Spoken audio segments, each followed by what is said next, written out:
আসসালামু আলাইকুম বন্ধুরা, আমি রাকিব রায়হান আজকে আপনাদের জন্য নিয়ে এলাম স্প্যানিশ একটা সুপার হিরো কমেডি জনরার সিনেমা সুপার লোপেজের গল্প। যেই গল্পটাতে মূলত হলিউডের সুপারম্যানের অ্যাপিয়ারেন্সটাকে কমেডি রূপে দেখানোর চেষ্টা করা হয়েছে। তো দেখা যাক গল্পটা আপনাদের কতখানি হাসাতে পারে। আর বেশি কথা না বাড়িয়ে চলুন ইন্ট্রো চলতে থাক, আর আপনারা চাইলে ততক্ষণে একটা সাবস্ক্রাইব করে দিতে পারেন। গল্পের শুরুতে আমরা মহাকাশের কোনো এক কোণে চিথন নামের একটা গ্রহকে দেখতে পাই। মাত্র 2,50,000 জনসংখ্যার ছোট্ট এই গ্রহতে স্কোরবা নামের একজন লোক রাজত্ব করত। তো যাই হোক, এই গ্রহতে বিভিন্ন এক্সপেরিমেন্টের মাধ্যমে একজন বিজ্ঞানী নতুন একটা সন্তান জন্ম দিতে সক্ষম হয়। যখনই এই গ্রহের রাজা সেই নতুন বাচ্চাটার খবর পেয়ে যায়, সাথে সাথে সেই রাজা সেই বিজ্ঞানীর ল্যাবরেটরিতে এসে হামলা করে। কিন্তু এই বিজ্ঞানীটা নিজের সদ্য জন্ম দেওয়া সেই বাচ্চাটাকে রাজার হাতে তুলে দিতে একদমই রাজি ছিল না। তাই সে তার বাচ্চাটাকে বাঁচানোর জন্য একটা স্পেস ক্যাপসুলে তুলে সরাসরি পৃথিবীর দিকে পাঠিয়ে দেয়।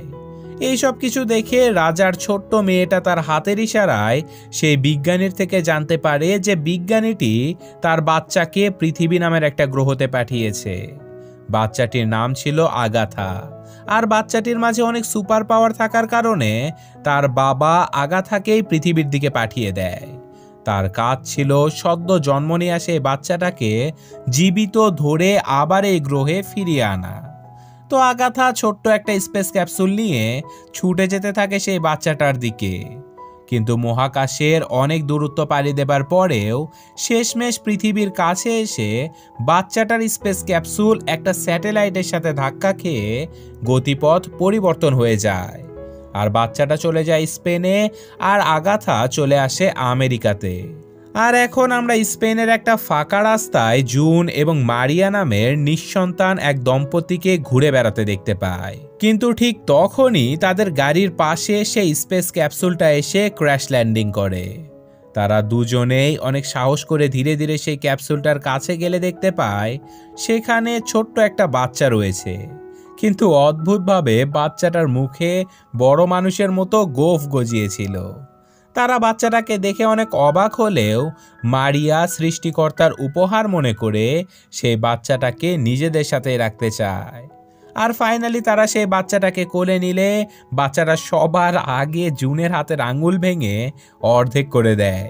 যাই হোক, এখন তারা দুজন সেই ক্যাপসুলটা সহ বাচ্চাটাকে নিয়ে বাড়িতে চলে আসে। বাচ্চাটা কিছুটা বড় হলে জুন এবং মারিয়া তার নাম রাখে লোপেজ। বাচ্চাটা ডাক্তার দেখাতে গেলে ডাক্তারকে উড়িয়ে দেয়। বাবার গ্যারেজের গাড়ি নিজ হাতে তুলে খেলা করতে থাকে। পরীক্ষার খাতা নকল করতে গেলে চোখের লেজারে খাতা পুড়ে যায়, আর বান্ধবীকে দোলনা দিতে গেলে বান্ধবী উড়ে চলে যায়। শুধু তাই নয়, ফুটবল খেলার সময় সে একাই সবগুলো গোল দিয়ে দেয়।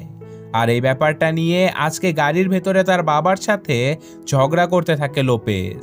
কিন্তু ঝগড়া শেষ করে গাড়ির দরজা লাগাতে গেলে গাড়িটা উড়ে যায়। তো যাই হোক, নিজের এই অস্বাভাবিক শক্তির জন্য মন খারাপ করে দাঁড়িয়ে থাকে লোপেজ। কিন্তু আজকে লোপেজের জন্মদিন ছিল বলে তার মা মারিয়া তার জন্য কেক নিয়ে আসে, আর তাকে নিজের মনের একটা ইচ্ছের কথা বলে মোমবাতি নিভাতে বলে। লোপেজ মনে মনে স্বাভাবিক মানুষ হতে চায়, আর বরাবরের মতোই সে মোমবাতি নিভাতে গিয়ে কেকটাই নষ্ট করে ফেলে। তো যাই হোক, এখন 20 বছর পরের সিন দেখানো হয়, যেখানে লোপেজ অনেক বড় হয়ে গেছে। সে তার বাড়িতে শুয়ে ঘুমাচ্ছিল, কিন্তু তখনই অফিস থেকে তার বস ফোন করে বলে যে কোথায় তুমি। লোপেজ বলে আমি তো অফিসে বস। বস বলে ঠিক আছে, আমি তোমার সাথে দেখা করতে আসছি। এই কথা শুনে লোপেজ নিজের সুপার স্পিডে সকল কাজকর্মগুলো সেরে বস তার ডেস্কে আসার আগেই সে নিজেই তার ডেস্কে পৌঁছে যায়। বস তাকে দেখে অনেক খুশি হয়ে যায়। আর এইসব কিছু করতে করতেই আজকে লোপেজের অফিসে তার এক কলেজের পুরনো বান্ধবী লুইসা এসে হাজির হয়। আসলে লুইসা আজকে তার অফিসে চাকরির জন্য ইন্টারভিউ দিতে এসেছিল। লোপেজের বস তাকে সরাসরি চাকরিতে জয়েন করিয়ে লুইসাকে স্বাগতম জানানোর জন্য তার জন্য একটা পার্টি অর্গানাইজ করে। পার্টি করতে গিয়ে লুইসা একটু বাথরুমে গেলে লোপেজের বস লোপেজকে জানায় যে সে আসলে লুইসাকে অনেক পছন্দ করে, আর সেই জন্যই সে লুইসাকে চাকরিটা দিয়েছে। আর এখন লুইসা বাথরুম থেকে বেরিয়ে আসলে লোপেজের বস তাকে দিয়ে বরফ আনানোর জন্য বাইরে পাঠিয়ে দেয়। কিন্তু লোপেজ নিজের সুপার পাওয়ার দিয়ে পানিগুলোকে বরফ মারিয়ে তার বসের কাছে নিয়ে আসে। কিন্তু ততক্ষণে সেখান থেকে আবার লুইসা বাড়িতে চলে গিয়েছিল। তো এটা দেখে লোপেজ সুপার স্পিডে লুইসাকে খুঁজতে খুঁজতে মেট্রো স্টেশনে চলে যায়। সেখানে গিয়ে লুইসার সাথে তার দেখা হয়ে যায়, আর এখন তারা দুজন পিৎজা খাওয়ার জন্য একটা রেস্টুরেন্টে চলে যায়। সেখানে তারা দুজন বসে বসে গল্প করছিল, কিন্তু তখনই তাদের পেছনে কয়েকজন ছেলে পেলে হই হুল্লোড় করতে শুরু করেছিল। আর এটা দেখে লুইসা রেগে মেগে তাদের সাথে কথা কাটাকাটি করতে শুরু করে দেয়, আর তাদেরকে থামাতে গেলে ছেলেপেলেরা লোপেজকে মাটিতে ফেলে দেয়। লোপেজ প্রচণ্ড রেগে যায়, কিন্তু তার মনে হতে থাকে ছোটবেলায় তার বাবা তাকে বলেছিল যে তাকে স্বাভাবিক মানুষের মতো থাকতে হবে, তাই সে সেই বাচ্চাদের কিচ্ছু বলে না। আর প্রিয় বান্ধবীর সামনে অপমানিত হয়ে মেট্রো স্টেশনে বসে বসে বাবার কথাগুলো বারবার মনে করতে থাকে লোপেজ। কিন্তু তখনই তারা খবর পায় যে স্টেশনে আসতে যাওয়া একটা মেট্রো ব্রেক ফেল করে ফেলেছে। মুহূর্তের মধ্যেই বুলেট গতিতে সেই মেট্রোটা লোপেজের সামনে দিয়ে চলে যায়। লোপেজ এবার সেই মানুষগুলোকে বাঁচানোর জন্য নিজের বাবার কথা ভুলে সুপার স্পিডে দৌড়ে সেই মেট্রোর আগে গিয়ে নিজের শক্তির মাধ্যমে মেট্রোটাকে থামানোর চেষ্টা করে, কিন্তু মেট্রো এসে সরাসরি লোপেজকে উড়িয়ে দেয়। কিন্তু তারপর সে আবারও নিজের সম্পূর্ণ শক্তি দিয়ে এক দৌড়ে একদম সর্বশেষ স্টেশনে গিয়ে ফায়ার ফাইটারদের জন্য রেখে দেয়া পাইপের মাধ্যমে একটা বিশাল প্রতিবন্ধকতা সৃষ্টি করে মেট্রো রেলটাকে আটকানোর চেষ্টা করে। আর এবার সে শুধু মেট্রোটাকে থামাই না, বরং স্প্রিং এর মতো উল্টো দিকে পাঠিয়ে দেয়। এই ঘটনায় আশেপাশের লোকজন সবাই লোপেজের শক্তি সম্পর্কে ধারণা পেয়ে গিয়েছিল, কিন্তু লোপেজ কোনো রকমে একটা ক্যাপ দিয়ে নিজের মুখ ঢেকে কোনো রকমে সেখান থেকে বেরিয়ে আসে।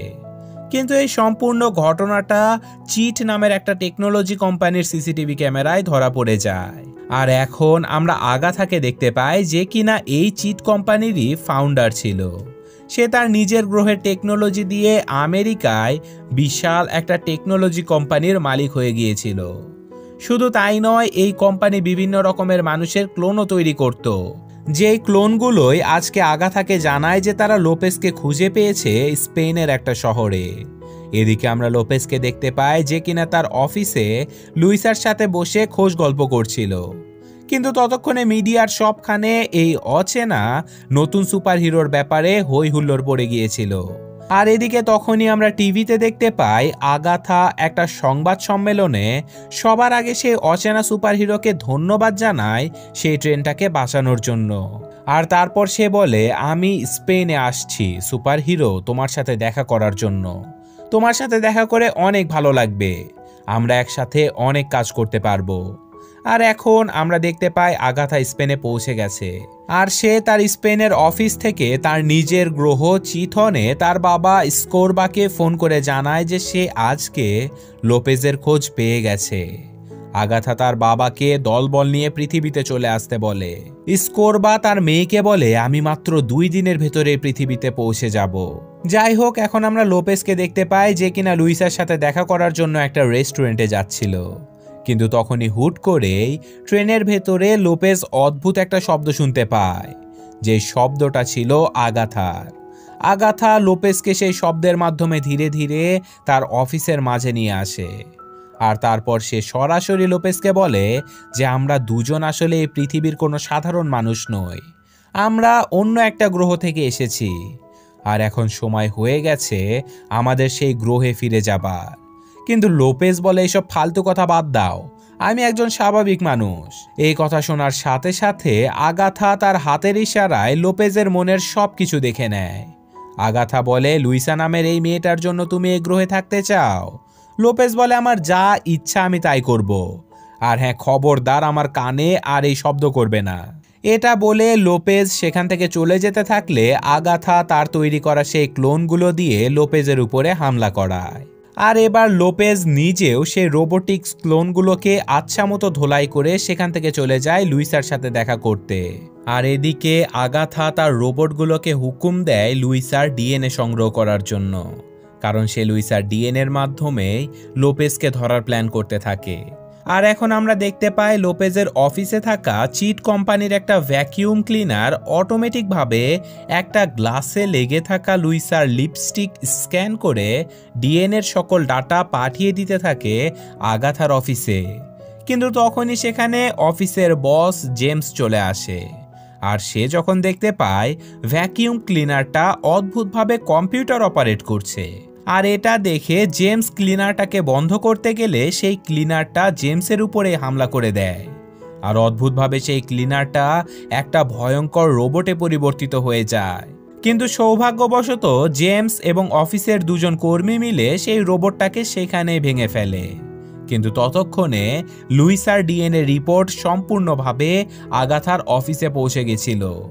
এদিকে লুইসা লোপেজের সাথে দেখা করার জন্য তার বাড়িতে এসেছিল, আর সে আজকে বেশ মদ্যপান করার কারণে লোপেজকে গালাগালি করতে থাকে, কারণ সে তার সাথে দেখা করতে সেদিন রেস্টুরেন্টে আসেনি। এছাড়াও সে লোপেজকে বলতে থাকে যে তুমি একটা ভিতুর ডিম, তুমি আমাকে ভালোবাসো সেটা আমি জানি, কিন্তু তুমি আমাকে এটা বলতে পারো না। এই সব কিছুর মধ্যে আবার জেমস লুইসাকে সেই ডিএনএ রিপোর্টের ব্যাপারটা জানানোর জন্য বারবার কল দিতে থাকে, কিন্তু লুইসা সেই কল কেটে দিতেই লোপেজ লুইসাকে জড়িয়ে ধরে চুমু দিতে থাকে। আর ততক্ষণে সেখানে জেমস পৌঁছে যাওয়াতে সে দূর থেকে লুইসা আর লোপেজকে এভাবে দেখে অনেক কষ্ট পায়। কিন্তু সেখানে আবার আগাথাও তার গাড়ি নিয়ে এসে গেছিল। আগাথা সবার আগে জেমসের মনের কথা জেনে নিয়ে তাকে বলে, তুমি যদি আমাকে সাহায্য করো তাহলে আমি তোমাকে লুইসার সাথে থাকার ব্যবস্থা করে দেব।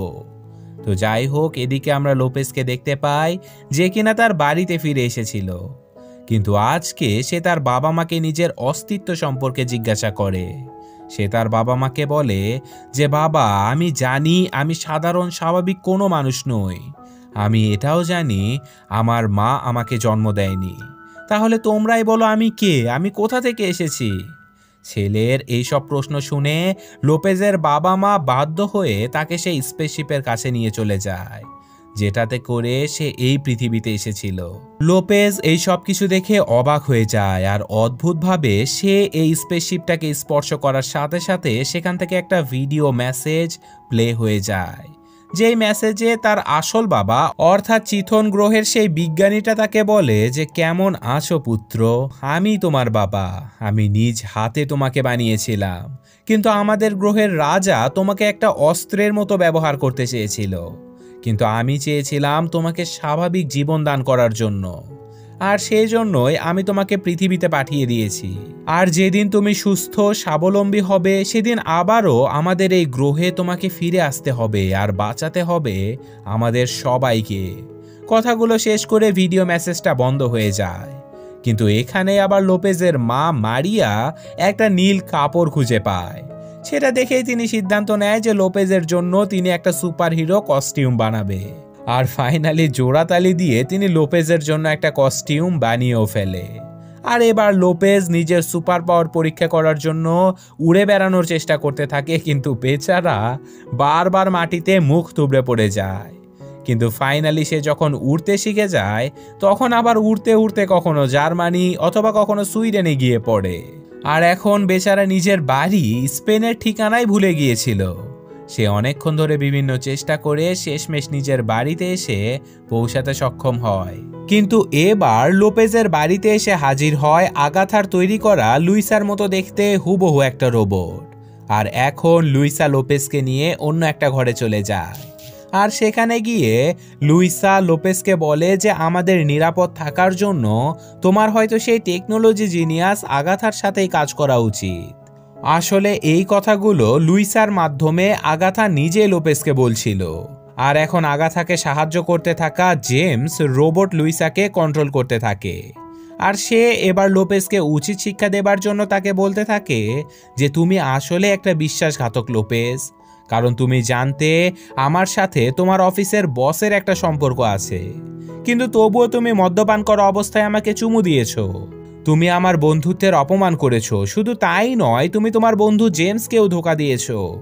এই সব কিছু শুনে প্রচণ্ড অনুশোচনা করতে থাকে লোপেজ। সে বলে তুমি সত্যিই বলেছো, জেমস শুধু আমার বস নয়, ও আমার ছোটবেলার বন্ধু। ছোটবেলা থেকে জেমস সব সময় আমাকে আগলে রাখতো। আমি সত্যি আমার বন্ধুর সাথে খুব অন্যায় করে ফেলেছি। আর এই সব কিছু শুনে জেমস আবার অঝরে কান্না করতে শুরু করে দেয়। জেমসের কান্না দেখে এখন আগাথা আবার লুইসার কন্ট্রোল নিয়ে নেয়। আর এবার লুইসাকে দিয়ে আগাথা লোপেজকে পাঞ্চ মেরে তাকে দোতলা থেকে নিচে ফেলে দেয়। আর এখন তাদের দুজনের মাঝে লড়াই শুরু হতে যাচ্ছিল। আর এখানে লোপেজের সাথে লুইসার অনেকক্ষণ ধরে ফাইট হতে থাকে, কিন্তু ফাইনালি লোপেজ লুইসার ধর থেকে মাথাটা আলাদা করে ফেলে। লোপেজ লুইসার সাথে এমনটা করছে দেখে জেমসের উপরে সন্দেহ করতে থাকে আগাথা। আর তাই সে এবার জেমসের মাইন্ড কন্ট্রোল করলে দেখতে পায় কিছুক্ষণ আগে জেমস আসলে ফোন করে লোপেজকে জানিয়ে দিয়েছিল যে লুইসা এখন বিপদে আছে। এটা দেখার পরে আগাথা জেমসকেও কিডন্যাপ করে নেয়। আর অপরদিকে লুইসাকে খুঁজতে খুঁজতে লোপেজ তার কাছে এসে পৌঁছে গেছিল। লোপেজ এবার লুইসাকে সবকিছু খুলে বলতে থাকে যে সে আসলে অন্য একটা গ্রহ থেকে এখানে এসেছে, আর তার পেছনে আগাথা নামের একজন শত্রু পড়ে গেছে যে কিনা এখন লুইসাকে কিডন্যাপ করতে চায়। কিন্তু এই সব কিছু শুনে লুইসা লোপেজের উপরে হাসাহাসি করতে থাকে। লোপেজ কোনোভাবেই লুইসাকে বিশ্বাস করাতে না পেরে লোপেজ রাস্তার মধ্যেই তার জামা কাপড় খুলে নিজের সুপারহিরো স্যুট দেখায়। কিন্তু এমন ফালতু স্যুট দেখে লুইসা আরো হাসাহাসি করতে থাকে। লোপেজ তাকে উড়ে উড়ে দেখাতে যাচ্ছিল, কিন্তু তখনই চারপাশ থেকে সুপারহিরোর কস্টিউম পরা কয়েকজন লোক এসে বিভিন্ন কথাবার্তা বলে লোপেজকে অন্যমনস্ক করে ফেলে। আর এই সব কিছুর মধ্যেই আবার আগাথার লোকজন এসে লুইসাকে কিডন্যাপ করে নিয়ে যায়। লোপেজ লুইসাকে বাঁচাতে যাবে, কিন্তু তখনই আবার তার কানে আগাথার সেই কর্কশ শব্দ এসে বাজতে থাকে। আর এখন এই শব্দ ফলো করে খুঁজতে খুঁজতে লোপেজ পৌঁছে যায় আগাথার অফিসে। কিন্তু এদিকে আবার আগাথা লুইসা এবং জেমসকে বেঁধে রেখে লোপেজকে একটা ফাঁদে ফেলেছিল। আর যখনই লোপেজ সেই ঘরের ভেতরে পৌঁছে যায় তখনই আগাথার সেই অদ্ভুত শব্দ এসে লোপেজের কানে কর্কশভাবে লাগতে থাকে। বেচারা লোপেজ সেখানে প্রচণ্ড কষ্ট পেতে থাকে, কিন্তু তবুও তার গার্লফ্রেন্ড এবং তার বন্ধু দুজনেই বারবার লোপেজকে সাহস দিতে থাকে। কিন্তু ততক্ষণে চিথন গ্রহ থেকে আগাথার বাবা স্কোরবা তার স্পেসশিপ নিয়ে পৃথিবীতে এসে পড়েছিল। আগাথা তার বাবাকে দেখে প্রচণ্ড খুশি হয়ে যায়, কিন্তু এদিকে আবার নিজের সম্পূর্ণ এনার্জি দিয়ে চোখের লেজার দিয়ে লোপেজকে বন্ধ করে রাখা সেই ঘরের দেয়াল কেটে ফেলে লোপেজ। আর এরপর সে তার বন্ধু এবং গার্লফ্রেন্ডকে নিয়ে সেখান থেকে পালিয়ে চলে যায়। কিন্তু এই ঘটনা যখন আগাথার বাবা জানতে পারে, সে আগাথাকে ধিক্কার জানাতে থাকে। সে বলে, তোমার বয়সে তোমার দাদি আমাদের সম্পূর্ণ গ্যালাক্সির উপরে গ্র্যাজুয়েশন করে ফেলেছিল, আর তোমার ছোট বোন মাত্র 18 বছর বয়সে আলফা সেন্টুরি দখল করে নিয়েছে, আর তুমি 30 বছর ধরে একটা বাচ্চা ছেলেকে খুঁজে বের করতে পারছো না। তুমি আমাদের বংশের একটা কলঙ্ক। এই সব কিছু শুনে রেগে মেগে আগাথা তার বাবাকেই মেরে ফেলে, আর এরপর সে তার বাবার জায়গা দখল করে নেয়। অপরদিকে লোপেজ তার বন্ধু এবং গার্লফ্রেন্ডকে নিয়ে তার বাবা মায়ের কাছে চলে এসেছিল, কিন্তু কিছুক্ষণের মধ্যেই তাদের বাড়িতে আগাথা তার বাবার সেই স্পেসশিপটা নিয়ে হাজির হয়ে যায়। আর এবার আগাথা লোপেজকে ধরার জন্য তার বসার চেয়ারটাকে বিশাল বড় একটা রোবটে রূপান্তরিত করে ফেলে। এটা দেখে লোপেজ জলদি তার শার্ট প্যান্ট খুলে স্যুট পরতে থাকে মারামারি করার জন্য, কিন্তু ততক্ষণে আবার আগাথা লোপেজের বাবাকে নিজের রোবটের ভেতরে টেনে নিতে থাকে। লোপেজ বিভিন্নভাবে তার বাবাকে বাঁচানোর অনেক চেষ্টা করলেও শেষমেশ তার বাবা আগাথার রোবটের ভেতরে চলে যায়। রেগে মেগে লোপেজ রোবটের উপরে হামলা করলেও আগাথা তাকে বারবার বিভিন্নভাবে মেরে একটা ফুটবল মাঠের ভেতরে ছুঁড়ে ফেলে। লোপেজ সেই মাঠের ভেতর থেকে বল আটকানোর সেই জালটা নিয়ে আসে রোবটটাকে আটকানোর জন্য, কিন্তু বেচারা লোপেজ জালটা ভুলবশত তার মায়ের উপরে ফেলে দেয়। আর এই সুযোগে আগাথা লোপেজের মাকেও রোবটের ভেতরে টেনে নেয়। আর এরপর সে লোপেজকে মারতে মারতে রীতিমতো ভর্তা বানিয়ে ফেলে।